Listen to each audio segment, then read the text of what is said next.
Hi guys, this is Matt. Welcome back to Apocalypse. The timeline episode is finally here. A lot of work has gone into this, so I hope at the very least that you find it interesting. I've spent a long time trying to decide on how best to present this episode. There have been a number of script rewrites and edits. I've also gone back and forth on a number of different ideas. So what I'm going to do today, after exploring these various ideas and presentations, is tell a story that spans the millennia. A story about where we might have come from, before taking you on a journey through time, to where we are today. The majority, thus the focus of this story, will take place towards the end of the Pleistocene epoch, as this is when Atlantis was alleged to have existed. This era of our human experience took place in prehistory, so I'm going to attempt to put this timeline together by combining various world creation mythologies with the physical evidence that I've presented in my Geodesy videos. I initially wanted to cover each of these creation mythologies individually, in some detail, but it was hard to make the story flow and really distracted from what I was trying to achieve with this episode. Instead, I will provide a brief introduction to world creation mythologies in general before moving on to the timeline story. This is where I will pick out key details from each of the various mythologies to help us along on our historical journey. Okay, let's get into the video.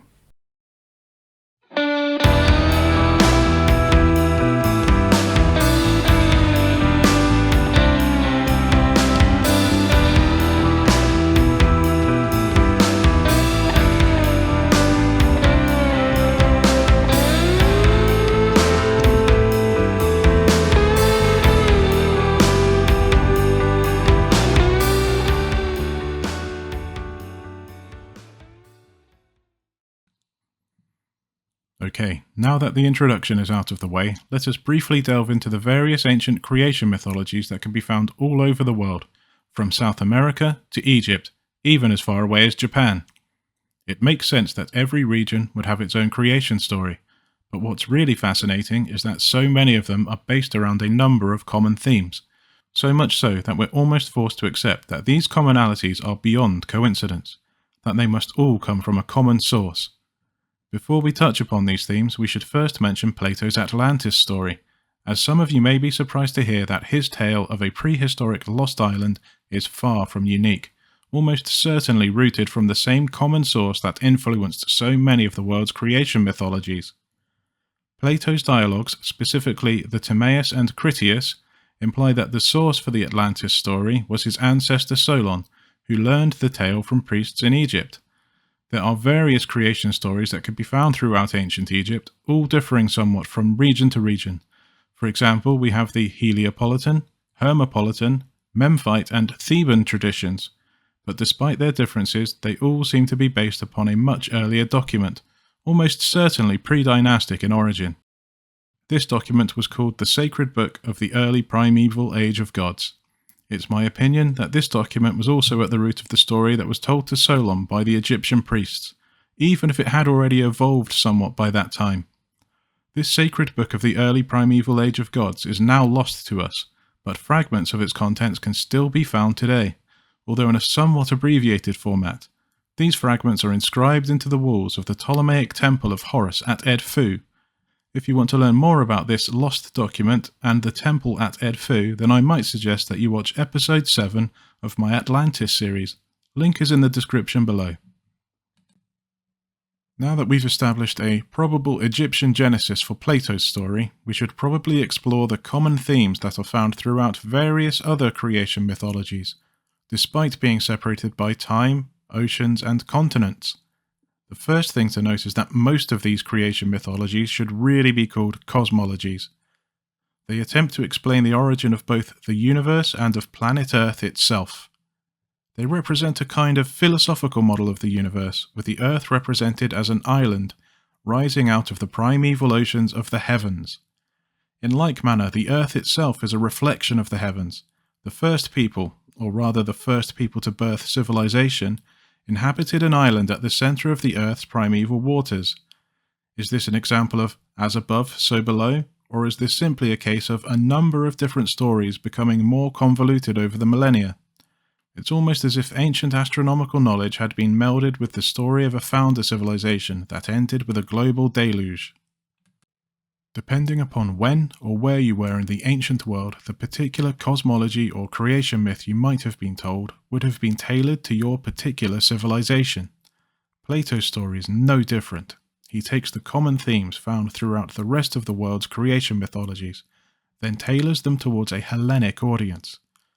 A battle takes place in the original Egyptian cosmology. This battle is told in such an ambiguous manner, possibly on purpose, that it's difficult to ascertain whether this was an actual battle or a representation of some natural cataclysmic phenomenon. In like manner, a battle takes place in Plato's story, only there is no ambiguity. He claims outright that a proto-Hellenic force conquered the Atlanteans, thus liberating the various peoples within the Pillars of Hercules. Regardless of the specifics, or tailoring of the various individual creation stories, each of them seem to revolve around a number of common themes, although it should be said that not all of these themes are present in every story. However, there is enough crossover between each of them to conclude that they likely have a common origin, whatever that might be. It should be said that a great many of these creation stories begin with the formation of the universe before moving on to the creation of the earth. But I don't really want to dwell on these themes, as I really want to focus on the themes of the first island, or island of creation. The basic premise being that an island arises out of the primeval waters at the centre of the world. Somehow or another, the island becomes inhabited by a pantheon of gods or unnamed physical forces. At the centre of the island, a large primeval mound is found or constructed by the new inhabitants. This mound is where the gods build their palaces with the help of various creative builder entities. The primeval mound is then surrounded by a moat or canals of water.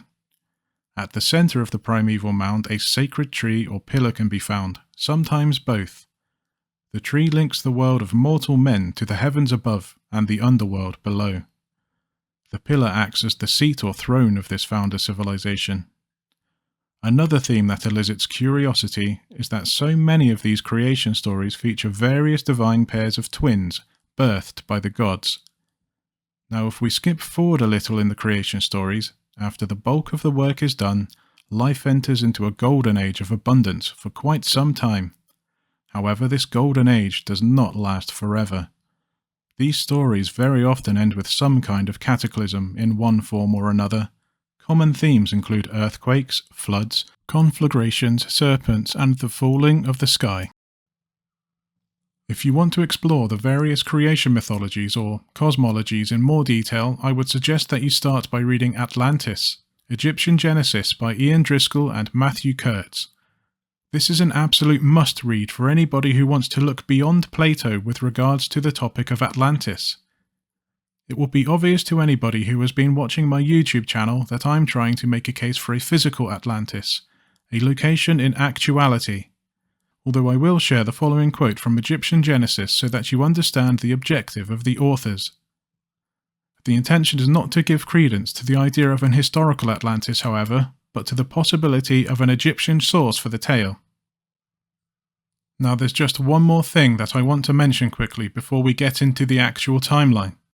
The themes that we've just discussed can also be found in the various Proto-Indo-European mythologies found throughout ancient Eurasia. This pushes the date for the story back to at least 7,500 years ago. But if we venture even further afield, the same themes can be found once again, only this time in the Americas. Given everything that we know about ancient migration patterns, we can only conclude that this story must date back to at least the end of the last ice age. Let that sink in for a moment. Timeline, Part A. Origins of Humanity. 3.5 million years ago.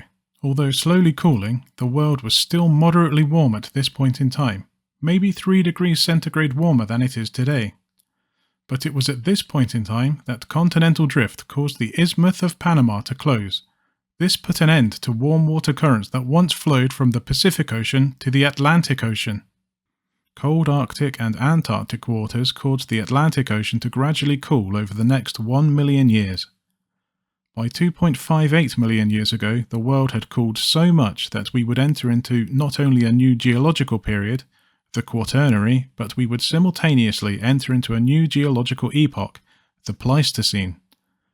The Quaternary marked a new geological period of cyclic growth and decay of continental ice sheets, driven largely by variations in the Earth's axial tilt, precession, and eccentricity, that caused variations in the intra-annual and latitudinal distribution of solar rays at the Earth's surface.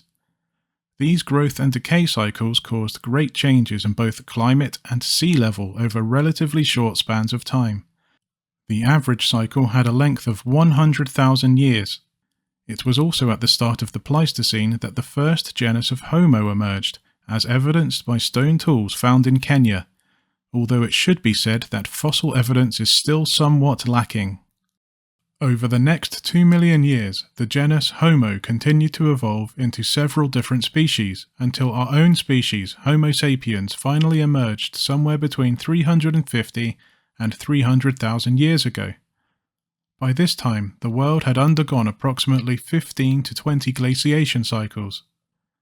When our Homo sapien ancestors first arrived on the scene, the world was a much more hostile place, populated by deadly megafauna. We were certainly not at the top of the food chain.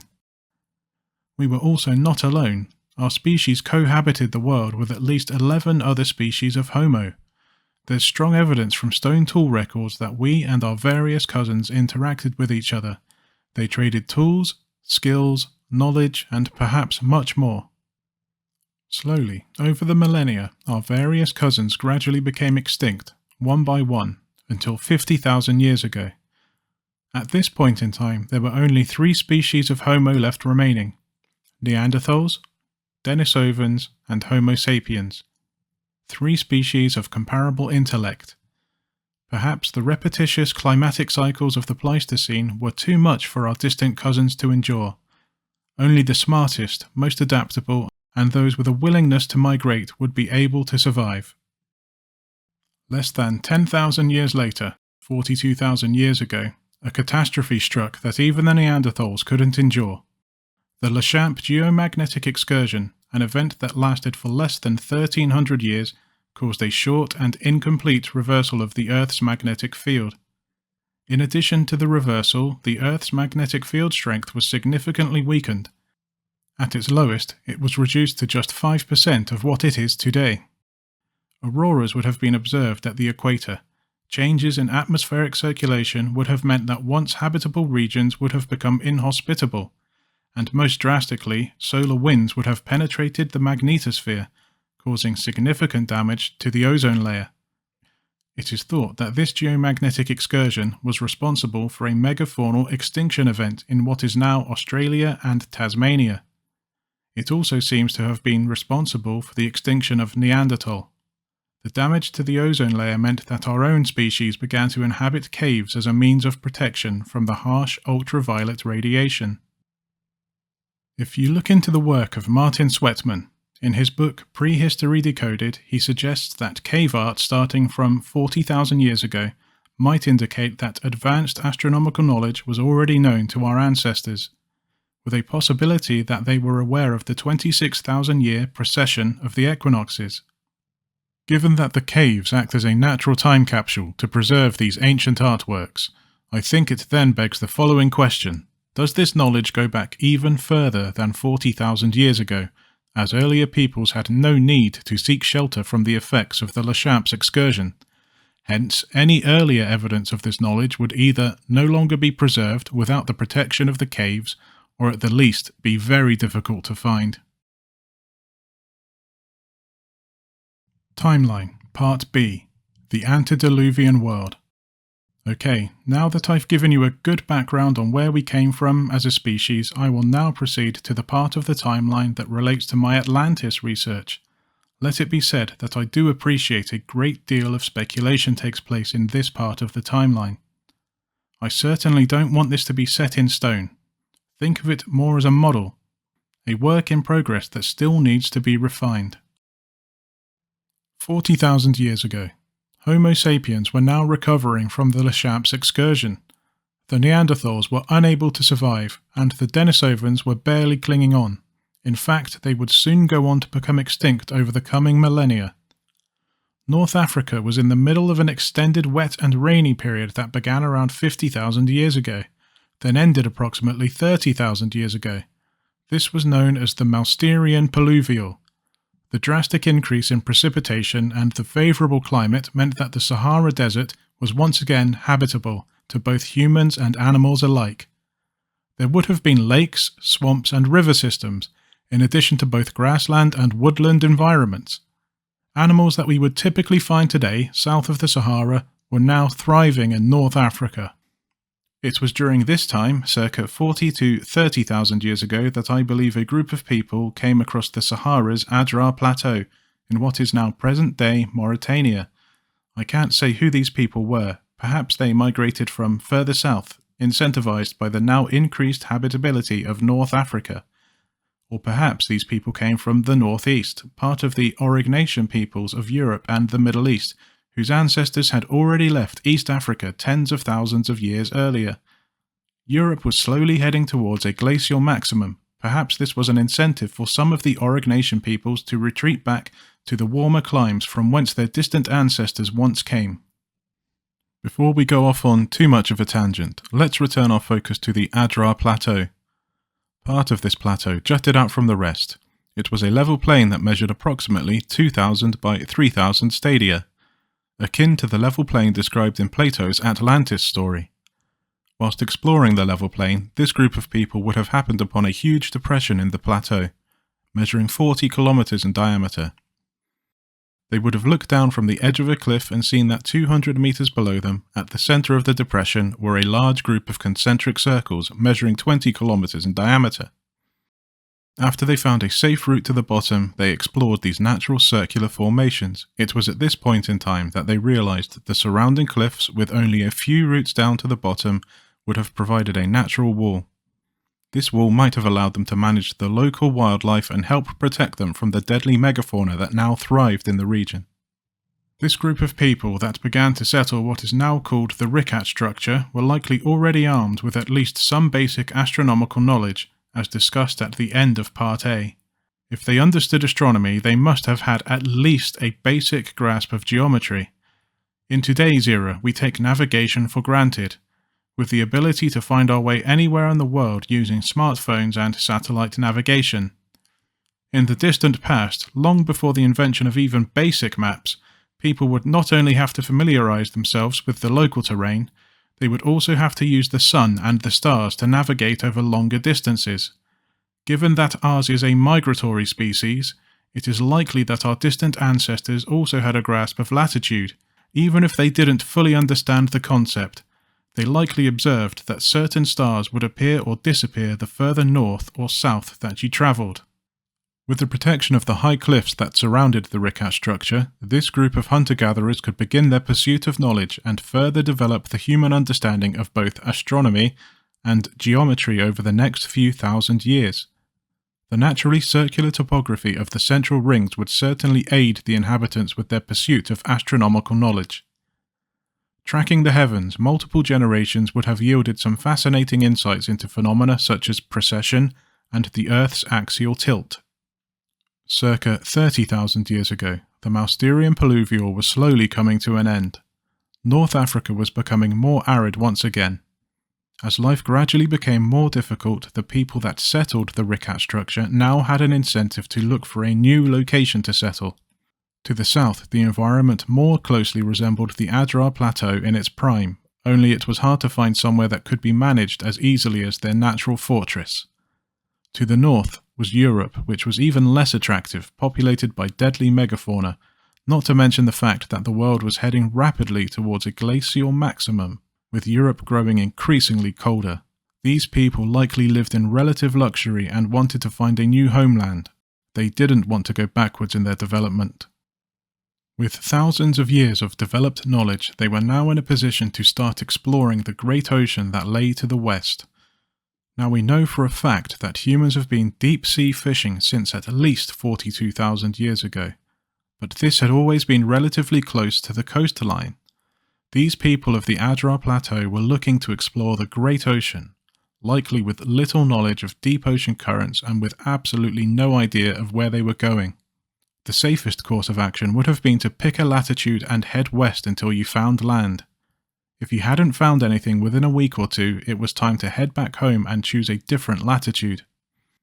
These people likely didn't have navigational equipment. They probably navigated using ancient land-based techniques. For example, they might have known that, on average, holding your hands out in front of you at arm's length, it was approximately 36 fingers between the horizon and the pole star, providing a somewhat crude measure of one's latitude. After multiple expeditions, small islands would have been found, small enough that they wouldn't have been home to any deadly megafauna, but also too small to sustain a large hunter-gatherer society. The islands, however, could serve as the perfect stepping stones for explorers to venture even further out into the great ocean. Eventually a large island was found, about 1 week's sail north then west of what is now Madeira. This would become a new fertile homeland for the inhabitants of the Richat structure. Their new home would have received the warm water currents of the Gulf Stream, ample rain from the Atlantic weather systems, and would have been large enough for a hunter-gatherer society to thrive. Circa 26 to 19,000 years ago, the world was at a glacial maximum. The ice sheets were at their maximum extent. Average sea levels were 120 to 140 meters lower than they are today. The inhabitants of the Atlantic island had now been living there for at least 4,000 years. In this time they used the island to explore even further to the west. They had found yet another large island similar in scale to their new home. They also found the opposite continent, now known as the Americas. This was also another hostile Ice Age environment. The new island looked like a much safer place to explore. Voyages to the Old World and the New World would have been perilous. There was a need to improve deep ocean navigation to prevent the loss of lives. This spurred an effort to accurately measure the size of the world so that practical maps could be made for navigation. Longitude would have been nearly impossible to calculate at sea, so these people also had a need to understand the movements of the moon so that they could use it as a clock to measure their longitude in the ocean.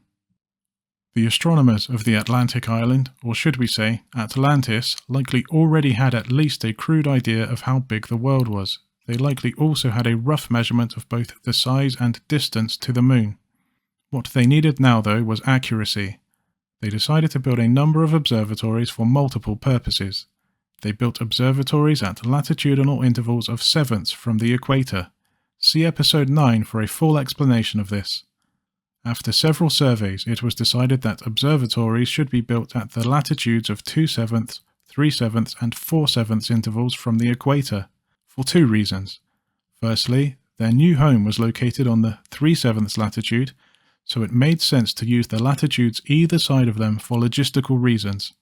Secondly, as mentioned by Richard Heath, these latitudes negate the oblate distortion of the planet, helping them with their measurements and calculations.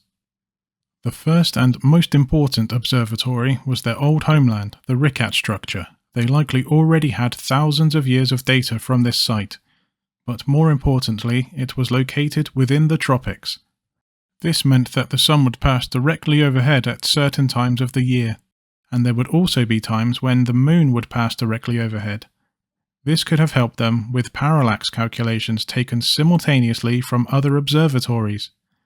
With the Richat structure serving as their astronomical keystone, they very carefully planned the position of their next two observatories. One located at the 4/7 latitude that is now occupied by Avebury, and one on their new homeland at the 3/7 line of latitude. The site at Avebury was built as far to the west as possible, but only so far as would allow a survey to take place following a true south bearing, on foot, all the way to the next line of latitude. This survey would be used to calculate the size of the world to a high level of accuracy. Due to changes in sea level and the positions of coastlines, a survey like this could have only taken place during the last glacial maximum. Hence why I state that these observatories were positioned between 26 and 19,000 years ago. The site at Avebury has other astronomical attributes of importance, as it's built 1 lunar diameter in distance from the Richat structure, at a bearing that is equal to half of the Earth's axial tilt. Now here's where things start to get really interesting. The placement of their observatory on the 3/7 line of latitude on the island of Atlantis was purposely built equidistant to both Avebury and the Ricat structure, at an arc distance of 23¼ degrees, equal to the Earth's axial tilt or obliquity. I will make a video at a later date about how they use this to make astronomical calculations, but for now I'm just going to highlight the significance of the angle as it actually helps us refine our date for the placement of the observatories. The Earth's axial tilt wobbles between 22.1 and 24.5 degrees over a roughly 41,000-year cycle. Given that the Atlantis Observatory was placed at an arc distance of 23¼ degrees from its sister observatories, it gives us a date much closer to 20,000 years ago, narrowing the original window of this part of the timeline. Now, when it came to the placement of the Atlantis Observatory, the astronomers were looking for a natural mound of sorts, a high point as close as possible to their desired location. On a level plain at the centre of the island they found a mound. Some mythologies refer to this mound as a mountain. Could it be that this mound was made of stone, hence why some ancient mythologies describe it as a mountain? If we look at a gravity map of my proposed location for the observatory, we can see that it is indeed made of a denser material than the surrounding plain. If we look at the sacred book of the early primeval age of gods, we can see that the mound is located in the field of reeds, but the Egyptian tradition doesn't stand alone. In the Japanese creation mythology, the mound is located in the land of the reed plains. Similarly, if we look at the lost Aztec city of Tolan, located on an island that would succumb to a cataclysm, the word Tolan means the place of cat-tail reeds. After the cataclysms, the survivors of Tolan wandered for some time before they eventually settled in what is now Mexico. But more importantly, the place from which their journey began was called Aztlan, which also signifies the place of reeds. Perhaps it's just a coincidence, but Aztlan bears more than a passing resemblance to Atlan, or Atlantis. Going back to the Egyptian tradition, we can see that the reeds were used to build thrones, temples, and jed pillars. Reeds aren't known for their structural properties. The jed pillar was said to have been made from a tightly packed bundle of reeds. It is also associated with the backbone of Osiris, said to connote endurance, strength, and stability. After the cataclysm, a throne or perch was made for the falcon god from a single slip of reed that came from a fallen jed pillar. A single slip of reed is hardly a suitable perch for a falcon, let alone a throne for a fully grown adult. If we look at the Hindu mythology, there is said to be a 6-sided throne in the temple at the top of Mount Meru. Again, this mountain is located on an island. This time it's called Bindu. The hexagonal nature of the throne from the Hindu tradition, in addition to the strength, endurance, and stability from the Egyptian tradition, combined with the gravity map, leads me to infer that the mound upon which the Atlantis Observatory was built was made from columnar basalt. This mound may very well have looked like the petrified remains of an enormous tree trunk. This appearance may have been the source of the Tree of Life themes that can be found in so many of the ancient creation mythologies. A tree so large that its branches reached up to the heavens, its roots located deep in the underworld below. If we look at this ancient Egyptian artwork circa 1000 BC, we can see that from the position of the primeval mound of the first occasion, or Zep Tepi, the sun rises between two mountains on the horizon. If we look at my proposed observatory, we can see that the sun does indeed rise between two mountains on the horizon. This occurs on both the spring and autumn equinoxes. I believe that this gives even more credence to the location that I have proposed. We'll head back to Atlantis in just a moment, but first I want to discuss the placement of the final observatory.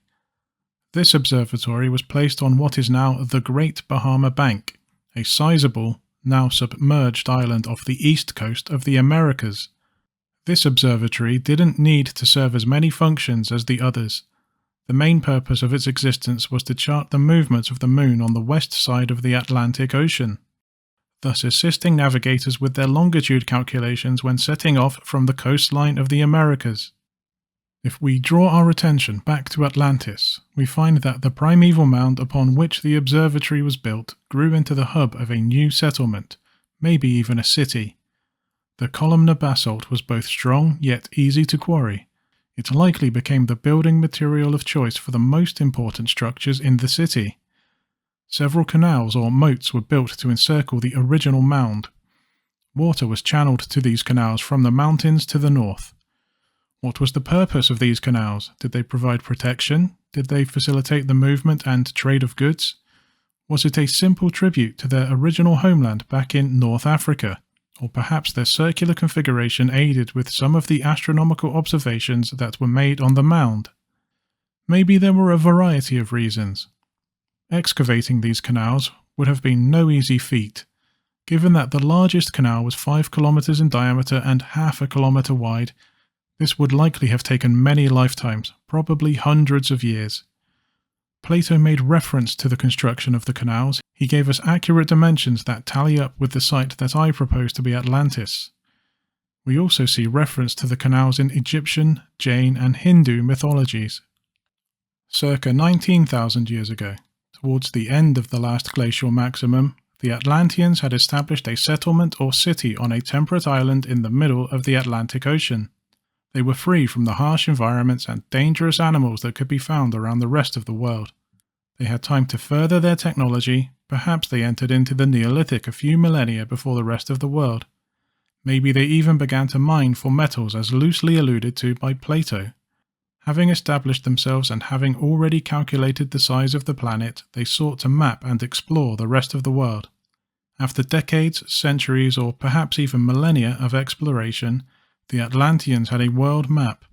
Their ancient cartographers likely realized that the continents fit together like a jigsaw puzzle. Putting the pieces back together, they were likely in awe that their island of Atlantis was at the very center of the world before it broke apart. They probably didn't have an understanding of plate tectonics or supercontinents. Perhaps they saw the world as an egg that broke open, the pieces of shell drifting away from the center. This might be why the Egyptians referred to this lost island as the Island of the Egg. It would also tie in with other traditions found around the world that describe the world as an egg that had cracked open. Circa 18,000 years ago, having endured the last glacial maximum, the world very slowly started to warm once again. The Atlanteans were well established on their island in the middle of the Atlantic Ocean. They had a thriving city in their homeland, various observatories on either side of the Atlantic, and they had now explored and mapped the world. What else was there left for these people to accomplish? I'm finding it very difficult to infer anything about these people between 18,000 and 12,800 years ago, that is, without solely relying upon the works of Plato. Plato states that the Atlanteans became expansionists. They subjugated the people within the Pillars of Hercules until they were stopped by a proto-Hellenic force. The Egyptian tale of the Island of the Egg also states that there was a battle, but this battle could easily be interpreted as a metaphor for a cataclysm. I can only speculate, but after millennia of exploration and adventure, perhaps it would have been difficult for this society to simply turn to a life of introspection. If they were to expand by force or simply for trade and adventure, it would make sense to me to have a settlement, or at the very least a trade hub in the Middle East, if only for logistical reasons. Atlantis may have once been at the center of the world, 200 million years before humankind even set foot upon the face of the earth. But as far as the modern configuration of the world is concerned, the Middle East is the centralmost point, or geometric center of all of the world's land surfaces. With sea levels as they stand currently, this geographical center is now located in Turkey. However, these are just ideas. To go any further would take us so far into the realm of speculation that I don't think it would add anything relevant to this part of the timeline. Circa 16,000 years ago, following the usual cyclical glaciation and deglaciation pattern of the Quaternary, the world underwent yet another Heinrich event.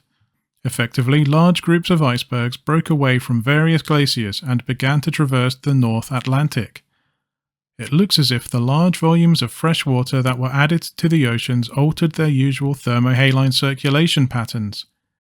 1,000 years later, the world went from a slow, gradual warming to a time of rapid warming. Again, this followed the usual pattern seen in previous cycles. But unlike the cycles that came before, this rapid warming was ended abruptly. In earlier cycles, the rapid warming would last in the order of 5,000 to 10,000 years, or thereabouts. The rapid warming would normally induce interglacials. Life could thrive at latitudes more distant from the tropics. But these interglacials never lasted for very long. The warming was usually so rapid that the additional fresh water added to the world's oceans would shut down thermohaline currents and other weather systems. The warmth from the tropics could no longer be transferred to higher and lower latitudes. This would cause the world to plunge back into glacial conditions over the coming millennia. As I said just a moment ago, this cycle no longer followed that same pattern. This time the rapid warming ended in less than 1,000 years. However, the world didn't plunge back into the deepest recesses of the last glacial maximum. Temperatures leveled off somewhat, things were a little warmer and a little moister. This was a time known as the Bolling-Allarod Interstadial. Circa 12,800 years ago, the usual pattern was disrupted even further. We entered into a period known as the Younger Dryas. The world descended once more into a deep freeze on par with temperatures found during the last glacial maximum. Now this is a very interesting time as we start to see a number of different proxies that suggest a range of catastrophes could have occurred at this very date. These include comet impacts, volcanic eruptions, and even another geomagnetic excursion, specifically the Gothenburg excursion. But most importantly of all, there might even be evidence for solar outbursts. There's always the possibility that this disruption to the usual pattern was simply the result of longer-term Milankovitch activity, a convergence of cycles that occur over a longer timescale. But given all of the proxies for various catastrophes at this date, I think it's worth exploring the idea that the Sun was the root cause behind a number of different phenomena. I certainly haven't explored this in great detail, but perhaps the Sun entered into a period of low activity just as the rapid warming began. 2,000 years later, when the Sun woke up, so to speak, there were large solar outbursts that caused disruption to the orbit of comets. These same outbursts might also have caused great Earth changes, including another geomagnetic excursion and an increase in volcanic activity. I will certainly explore this at a later date, but this is just an idea for now. Circa 11,600 years ago, Plato tells us that the island of Atlantis was lost to a cataclysm. Realistically, I think that Atlantis could have succumbed to a cataclysm anywhere between 14,000 and 11,600 years ago. I would put a particular emphasis on 12,800 years ago, but it would seem that 11,600 years ago was a very important date to either Plato or the Egyptians from which the original story was learned. We will explore this date of 11,600 years ago further at the beginning of Part C. For now, if we focus on the cataclysm, we can see that the island of the egg was also lost to a catastrophe, although it should be said that it was salvaged some time later before being attacked again at a later date. Only it survived the second onslaught. Similarly, the lost Aztec city of Tolan was lost to a cataclysm. If we look outside of Plato, we can see that serpents play a major role in the theme of catastrophe. The serpent is often depicted as attacking the primeval mound, the central pillar, or even the very roots of the tree of life at the place of creation. The serpent seems to fill multiple roles, and this would certainly make sense if these ancient people didn't have the language or symbology that we have today. There's certainly good reason to suspect that one form of the serpent could represent a falling comet, but I'm more interested in the aspect of the serpent attacking the roots of the tree of life. This makes me think that this particular representation of the serpent could symbolize seismic activity. Particularly powerful earthquakes can generate a phenomenon known as Rayleigh waves, a type of surface wave that oscillates in a manner akin to the slithering of a serpent. If an earthquake is powerful enough, Rayleigh waves can travel around the world several times before dissipating. What are the implications of this given that the waves would converge on the opposite side of the planet?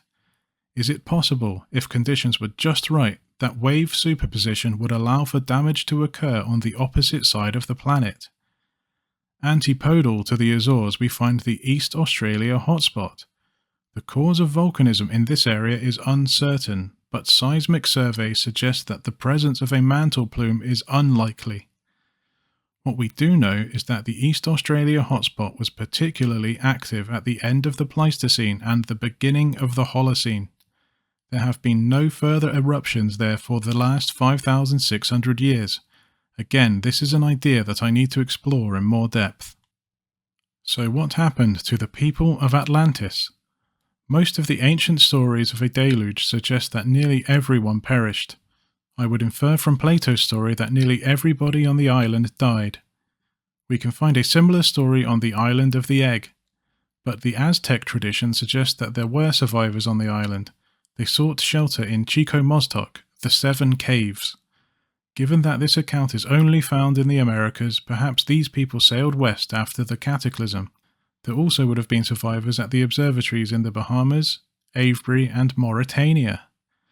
Perhaps there were even survivors in distant lands who happened to be trading or exploring at the time. Timeline, Part C, the Holocene. As I said at the start of the video, the bulk of the timeline is focused on the end of the Pleistocene. Some of the ideas that I'm about to discuss have already been covered somewhat in other videos. I really want to place these ideas in my timeline so that we have a complete picture, but I'll try not to repeat myself too much. Circa 11,600 years ago, the same date that Plato gave for the sinking of Atlantis, the Ice Age ended. We transitioned from the 2.58 million years of the Pleistocene into the Holocene, a new geological epoch. The epoch in which we live today. The world transitioned back into a time of rapid warming, but the 4,000 years of climate disruption prior to this meant that there wasn't enough warming to melt the glaciers at a rate that could shut down global weather systems. The Gulf Stream, for example, has continued to operate for the entirety of the Holocene. As a result, our current interglacial could go on to become one of the longest interglacials of the Quaternary. In addition to the favourable climate, many of the top predators that would prey upon our species had just become extinct. Homo sapiens were now free to develop in a safe environment, one that was more stable enough to allow settlements to be built without the need to migrate. Shortly after the Holocene began, new technology was developed. The Fertile Crescent would enter into the Neolithic, with the rest of the world following suit over the next 7,000 years. Copper was even being used in the Middle East by 9000 BC. We have evidence for the cultivation of cereals dating back to 23,000 years ago, but the Holocene was really where agriculture began to take off. Perhaps there was some influence from surviving Atlanteans or even other lost Ice Age cultures, but perhaps the environment was just so in our favour that the increased rate of our development was inevitable. As far as we can tell, the people at the beginning of the Holocene were all pre-literate, likely having to pass on their knowledge and history through oral tradition, possibly with the use of pictures. Due to a geodetic link and the Egyptians' own story of a lost island, I suspect that the survivors of Atlantis, who ended up on the east of the Atlantic, built a settlement in what is now Egypt. The geodetic links lead me to infer that they built primeval mounds in various locations that are now occupied by a combination of pyramids and temples. The survivors who ended up on the west of the Atlantic settled on the Great Bahama Bank as it was still above sea level at the beginning of the Holocene. It would make sense as it was similar in scale to their old island and they already had an observatory built at that location. Shortly after the beginning of the Holocene, the West and East Atlanteans re-established contact. They decided to remain as two separate groups, not wanting to put all of their eggs in one basket after the loss of their homeland. This time they decided to build a complex of observatories on both sides of the Atlantic. The site at Avebury was never destroyed so could continue to operate. Similarly, the site at Bimini was still usable. To the east, a new site was built on what is now Delphi for the 3/7 Observatory, and the 2/7 Observatory was built at Karnak. On the west of the Atlantic, the Laurentide ice sheet was now gone. After a survey, the Atlanteans found the perfect natural observatory that just so happened to be sitting on the 4/7 line of latitude. Just as the Ricat structure was used as the keystone to their old network of observatories, This ancient meteor crater was used as the keystone to their new network of observatories. 2 more sites were chosen, one in what is now Cuba, a site that Greg Little and Andrew Collins proposed to be Atlantis, and one equidistant to both the crater and what I'm calling the Cuban Observatory. Here, a natural ridge was chosen to be converted into a large mound for the 3rd observatory. One final observatory needed to be built to serve as a navigational marker to link the 2 settlements on either side of the Atlantic. An observatory was built in what is now Portugal, at the 3/7 line of latitude. It's likely that this had an influence on the placement of some of the other observatories, as it serves 2 navigational purposes. Firstly, the shortest distance from the Portuguese observatory to the Bimini observatory goes between the islands of Flores and Corvo, 2 former Atlantean mountaintops that became islands. This same vector also goes through Bermuda. This meant that there were 2 places to stop on this long ocean voyage. Secondly, the Portuguese observatory just so happens to sit at the location where the shortest distance line between Karnak and the Cuban observatory crossed the 3/7 line of latitude. Circa 8,000 years ago, slowly rising sea levels meant that the Great Bahama Bank and the Cuban observatory were now submerged. This was not a catastrophe, this was something that would have occurred over centuries or millennia. With no homeland, the Western Atlanteans settled in Mexico. For some reason, contact between the West and the East came to an end. The people on the East continued to use the Portuguese observatory for astronomical observation, but it no longer functioned as a navigational marker. They began to rebuild the observatory out of stone, a process that took 2,000 years to complete, until it became the site that we now recognize today as Almendres Cromlech. Circa 6,000 years ago, the various Indo-European peoples were now moving around, mixing with each other and starting to form their own permanent settlements. These settlements would go on to become famous ancient sites in their own right.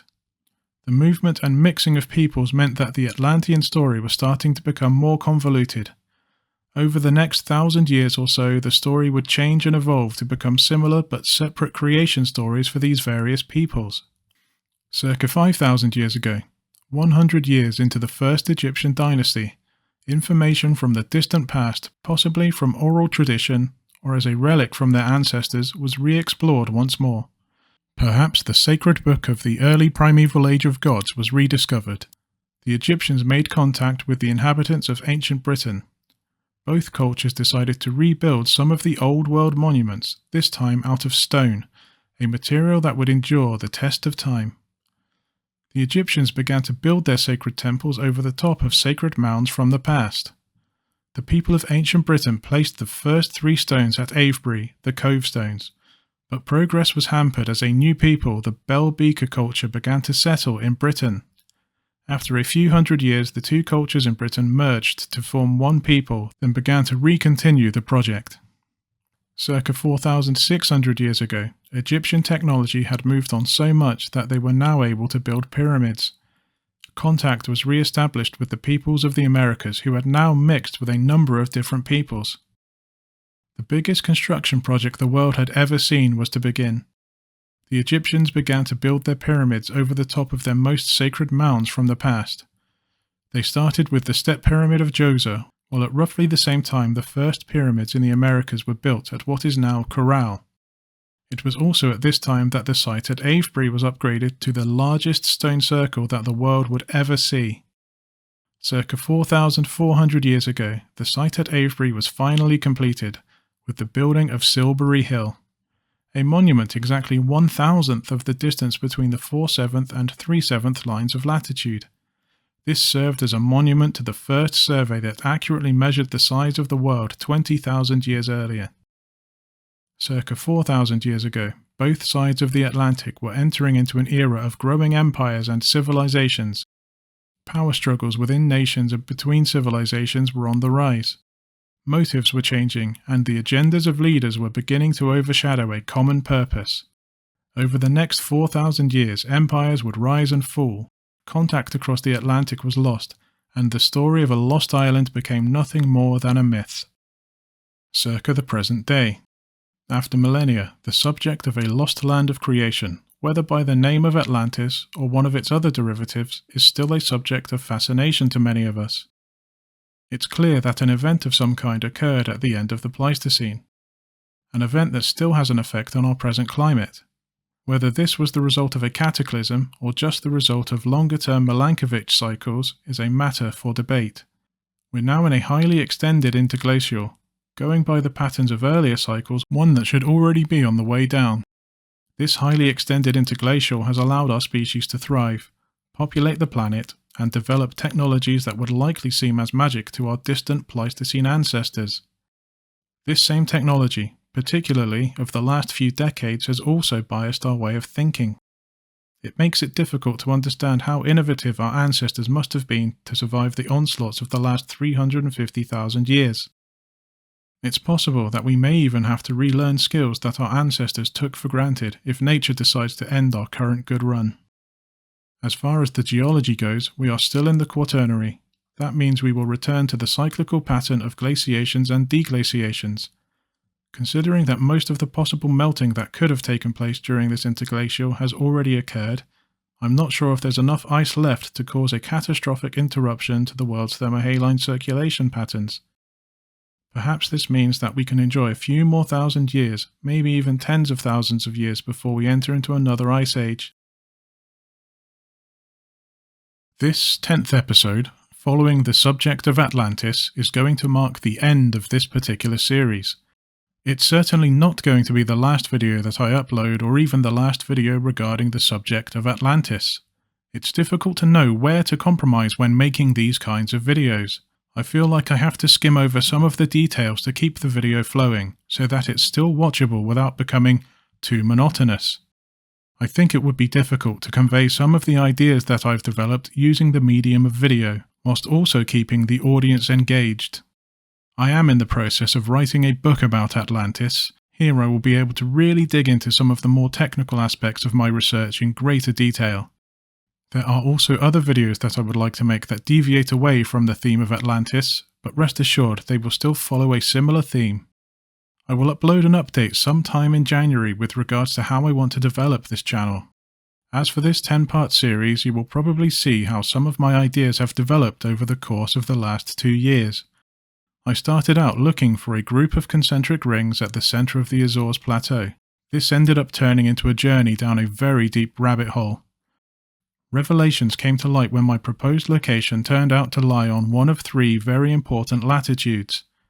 In addition to this, I was surprised to discover that Plato's Atlantis story reused themes that could be found in many other cultures, sometimes predating Plato by many thousands of years. With regards to what I have found, I do believe that I'm onto something worth exploring. This site that I propose to be the lost city of Atlantis is geodetically linked to so many key structures in both the Old World and the New World that I think the only way to prove whether I'm right or wrong is to explore this site with some kind of submersible.